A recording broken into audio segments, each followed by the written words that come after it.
నమస్తే అందరికీ. Welcome to Anusri ఇంటి వంటలు. ఈరోజు మనం చేయబోతున్న రెసిపీ వచ్చేసి మహారాష్ట్ర స్పెషల్ రెసిపీ అన్నమాట. ఈ రెసిపీని మహారాష్ట్రలో కంద పోహ అని అంటారు.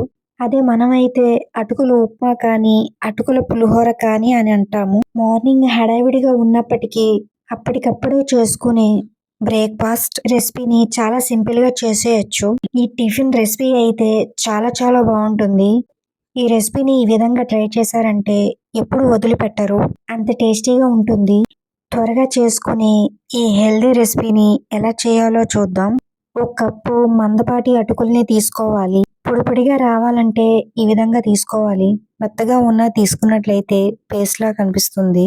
ఈ ఉప్మా తయారీ కోసం కావలసినవి మీడియం సైజు టమాటాలని ఓ 2 తీసుకోవాలి.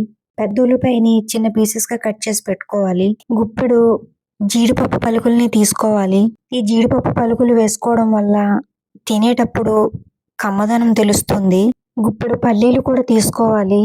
పల్లీలు వేసుకోవడం వల్ల టేస్ట్ అయితే డబుల్ అవుతుంది. పచ్చిమిర్చి 4-5 తీసుకోవాలి. కరివేపాకు కొత్తిమీర కూడా తీసుకోవాలి. అటుకుల్ని 2-3 సార్లు కడిగి తీసుకోవాలి. కడిగిన తర్వాత వాటర్ లేకుండా గిన్నెలోకి అయితే తీసుకోవాలి. 2 నిమిషాలు పక్కన పెట్టుకుందాం. స్టవ్ పైన ప్యాన్ పెట్టి 2 టేబుల్ స్పూన్ ఆయిల్ వేసుకోవాలి. 1 టీ స్పూన్ నువ్వులైతే తీసుకోవాలి. నువ్వులు తీసుకోవడం వల్ల తినేటప్పుడు పంటికి తగులుతూ ఉంటే ఆ టేస్ట్ వేరు అసలు. అంతేకాదు హెల్దీ వేలో పిల్లలకి పెట్టచ్చు కూడా.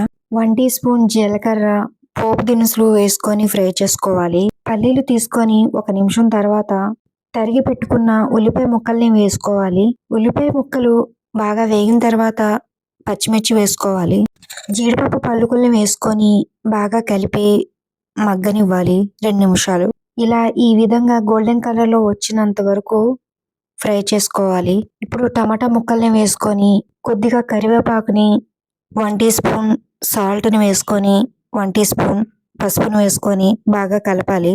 టమాటా ముక్కలు వేసుకున్నాక సాల్ట్ వేసుకున్నట్లయితే టమాటాలు త్వరగా మగ్గుతాయి. బాగా ఫ్రై అవిని ఇప్పుడైతే మనం అటుకుల్ని వేసుకోవాలి. బాగా కలిపి సాల్ట్ సరిపోయిందో లేదో ఇప్పుడే చూసుకోవాలి. కావాలి అనుకుంటే సాల్ట్ వేసి 2 నిమిషాలు మగ్గనివ్వాలి మూత పెట్టి. నాకైతే పర్ఫెక్ట్ గా అంతా కుదిరింది.